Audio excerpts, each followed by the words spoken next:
Hi friends, உங்களை யாவையும் இயேசு கிறிஸ்துவ நாமத்தினாலே வாழ்த்துகிறேன். இன்னைக்கு கர்த்தர் உங்க வாழ்க்கையில அதிசயங்களை செய்ய போகிறார். திக்கற்ற பிள்ளைகளுக்கு அவர் தகப்பன் என்று சொல்லியிருக்கிறார். உங்களுக்கு அவர் தகப்பனா இருந்து ஒரு பிள்ளையை தகப்பன் தன் கை பிடித்து வாழ்நாள் முழுசும் தகப்பன் உயிரோடு இருக்கிற கடைசி நிமிஷம் வரைக்கும் அந்த பிள்ளையை நடத்தது போல கர்த்தர் உங்களை தன்னுடைய கரத்தினாலே பிடித்து, நீதியின் கரத்தினாலே பிடித்து உங்களை தாங்க போகிறார். எப்பொழுதும் கேட்கிற உதவியின்படி இந்த லிங்கை காப்பி பண்ணி உங்க ஃப்ரெண்ட்ஸ் அண்ட் ஃபேமிலிஸ்க்கு அனுப்புங்க. Now let's go to the word of God. பிரியமானவர்களே, கர்த்தர் இன்னைக்கு ஒரு வார்த்தையை உங்களுக்கு சொல்ல வேண்டும் என்று விரும்புகிறார். இடுக்கமான வாசல் வழியாய் நீங்கள் உட்பிரவேசிக்கிறவர்களாய் இருக்கலாம்.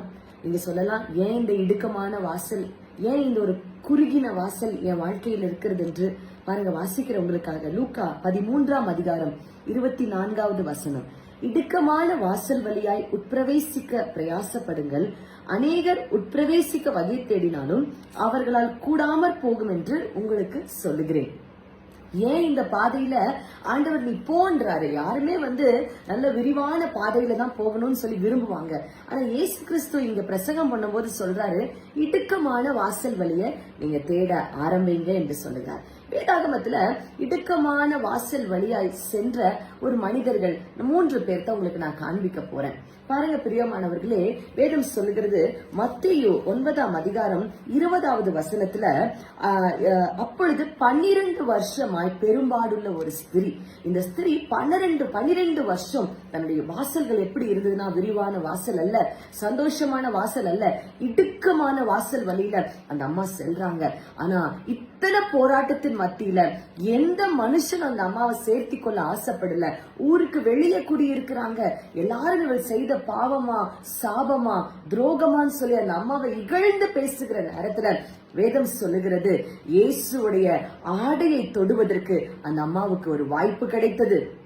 தொட்ட உடனே இயேசுடைய வல்லமை அந்த சரீரத்திலிருந்து புறப்பட்டு சென்றது. இன்னைக்கு அதுதாங்க, அநேக வருடங்களாக நீங்க போராடி கொண்டிருக்கலாம், இடுக்கமான வாசல் வழியில நீங்க சென்று கொண்டிருக்கலாம். இன்றைக்கு கர்த்தர் சொல்றாரு, ஒருவேளை நீங்க சொல்லலாம், சிஸ்டர் நீங்க சொல்றது கரெக்ட், 12 வருஷமா இந்த போராட்டத்தை நான் பார்க்கிறேன் என்று. 12 வருஷம் பெரும்பாலுள்ள ஸ்திரிக்கு இயேசுவின் வல்லமை இறங்கி வந்து அந்த அம்மாவை சுகப்படுத்தினது எப்படி ஆயிற்றோ, அதே போல கர்த்தர் உங்க வாழ்க்கையில செய்வதற்கு வல்லமை உள்ளவராய் இருக்கிறாரு. ஏன் இந்த வாசல் பாருங்க, ஊருக்கு முன்பாக, எல்லா ஜனங்களுக்கு முன்பாக அந்த அம்மாக்கு கர்த்தர் அற்புதம் செய்ய வேண்டும் என்று கர்த்தர் திட்டமிட்டு இருந்தார். ஆமென். பிரைவேட்டா செய்யலங்க, கர்த்தர் இந்த அம்மாக்கு செய்த அற்புதம் பப்ளிக்ல ஆண்டவர் செய்தார். கர்த்தர் ஜீவன் உள்ளவர் என்பதை இந்த அம்மாவுடைய வாழ்க்கையை வைத்து கர்த்தர் ப்ரூவ் பண்ணினாரு. இன்னைக்கு உங்க வாழ்க்கையை வைத்து, நீங்க வாழ்ந்து கொண்டிருக்கிற இந்த வாழ்க்கையை வைத்து கர்த்தர் ஜீவன் உள்ளவர் என்பதை அநேகருக்கு காண்பிக்க, உங்க சொந்தக்காரங்களுக்கு காண்பிக்க, உங்க நண்பர்களுக்கு காண்பிக்க, உங்க உற்றாருக்கு உறவினர்களுக்கு காண்பிக்க கர்த்தர் விரும்புகிறார். வேதாகமத்துல பாருங்களேன், இயேசுவை நிழலாட்டமாய் காண்பிப்பதற்கு கர்த்தர் சில பேருடைய வாழ்வை செலக்ட் பண்ணினாரு. யோசுவாவை செலக்ட் பண்ணினாரு, யோசேப்பை செலக்ட் பண்ணினாரு, ஆபிரகாமை செலக்ட் பண்ணினாரு, ஈசாக்க செலக்ட் பண்ணினாரு, ரூத், போவாச செலக்ட் பண்ணினாரு. இவங்கெல்லாம் எதற்கு நிழலாட்டமாய் இருந்தார்கள்? வரப்போகிற இயேசு கிறிஸ்துவுக்கு நிழலாட்டமாய் இருந்தார்கள். இன்னைக்கு உங்க வாழ்க்கை இந்த இடுக்கமான வாசல் வழியா ஏன் பிரவேசித்துக் கொண்டிருக்கிறீங்கன்னா, பிரியமானவர்களே, நீங்க உங்க வாழ்க்கையில இயேசு ஜீவிக்கிறார் என்பதை காண்பிக்கிறதுக்கு நிழலாட்டமாக ஆண்டவர் உங்களை செலக்ட் பண்ணியிருக்கிறாரு. எல்லாரும் சொல்லுவோமா, ஆண்டவரே, இந்த பாதைக்காக நான் மனதார நன்றி செலுத்துகிறேன். உடனே அற்புதம் நடக்கிறது ஒரு அனுபவங்க.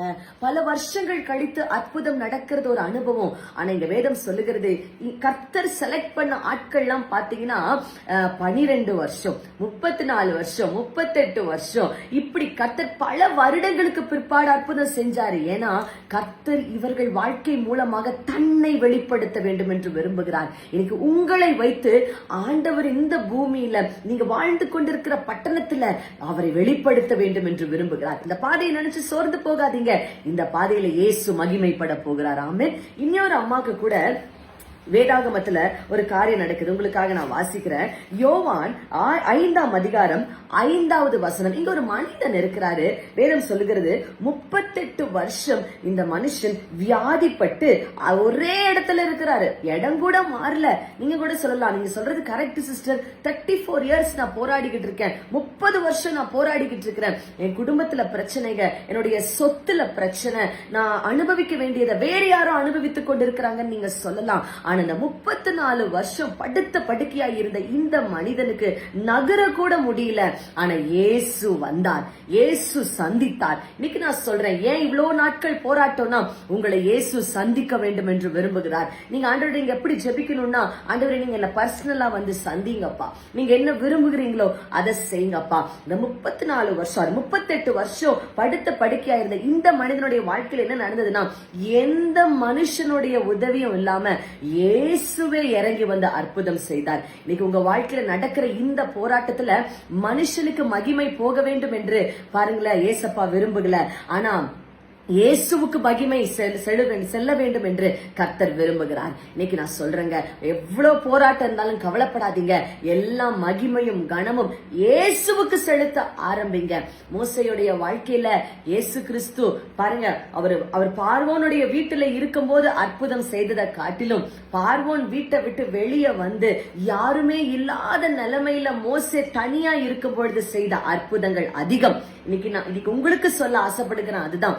தனியா இருக்க சிஸ்டர், யாருமே இல்ல, அந்த நிலைமையில இருக்கலாம், எனக்கு வருஷமெல்லாம் போல சிஸ்டர், ஆனா என் கூட ஒருத்தருமே இல்லைன்னு சொல்லலாம். மோசேக்கு அற்புதம் செய்தவர் உங்களுக்கு அற்புதம் செய்ய அவர் ஆயத்தமா இருக்கிறாரு. இனி ஒருவர் வேதாகமத்துல மரித்து போய் 4 நாள் ஆகிவிட்டது, லாசரு. நீங்க கூட சொல்லலாம், இந்த ஒரு 4 நாளைக்குள்ள அற்புதம் நடக்கலைன்னா அவ்வளவுதான், நான் இந்த வீட்டை விட்டுட்டு தான் போகணும், இந்த பிசினஸை விட்டுட்டு தான் போகணும் என்று நீங்க சொல்லலாம். ஆனா இயேசு கிறிஸ்து வேதம் சொல்லுகிறது, லாசருவுக்காக கண்ணீர் விட்டார், லாசருவுக்காக கண்ணீர் விட்டார். இன்னைக்கு உங்களுக்காக இயேசு கண்ணீர் விடுகிறார். எதற்காக தெரியுமா? மரித்து போன உங்க சூழ்நிலையை உயிரோடு கூட எழுப்ப கர்த்தர் விரும்புகிறார். ஆமென். இந்த இடத்துல செத்து போன சூழ்நிலைகளை கர்த்தர் உயிரோட கொண்டு வந்தாருங்க. இன்னைக்கு நான் சொல்றேன், நீ எந்த சூழ்நிலை என்னோட இணைந்திருந்தாலும் சரி, ஒருவேளை 20 வருஷம் போராட்டம், 12 வருஷம் போராட்டம், 38 வருஷம் போராட்டம், இல்ல சிஸ்டர் 1 வருஷம் தான் ஆச்சு, இல்ல 4 நாள் தான் ஆச்சு, யாருமே என் கூட இல்ல, எந்த நிலைமையில இருந்தாலும் இன்னைக்கு நான் சொல்றேன், அன்பு மகளே, அன்பு மகனே, அன்பு சகோதரனே, சகோதரியே, கர்த்தர் உங்களுக்காக இறங்கி வந்து உங்களை சந்திக்க வேண்டும் என்று விரும்புகிறார்.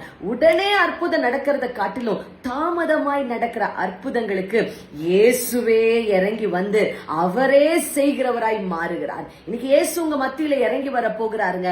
உங்க வீட்டுக்குள்ள பிரவேசிக்க போகிறாரு. உங்க குடும்பத்தார் மத்தியில உங்களோடு கூட கர்த்தர் இருக்கிறார் என்பதை கர்த்தர் உறுதிப்படுத்த போகிறாரு. குடும்பத்தார்னால வேதனைப்பட்டு, குடும்பத்தார்னால கைவிடப்பட்டு கண்ணீரோடு இருக்கிற அன்பு சகோதரியே, சகோதரனே, இன்னைக்கு நான் சொல்றேன், உனக்காக இயேசு வரப்போகிறார். லாசருவுக்காக எப்படி அந்த ஊருக்குள்ள கர்த்தர் பிரவேசித்தாரோ அதே போல உங்க குடும்பத்துக்குள்ள உங்க சார்பல நின்று பேசும்படியாக இயேசுவே இறங்கி வரப்போகிறாரு. பவுலுடைய வாழ்க்கையில் இப்படிதாங்க நடந்துச்சு. அவர் கப்பல் பிரயாணம் மேற்கொள்ளுகிறாரு. ஏன் கப்பல் பிரயாணத்துல ஆண்டவர் அனுப்பினாரு? கப்பல் ஏன் 2ஆ உடையணும்?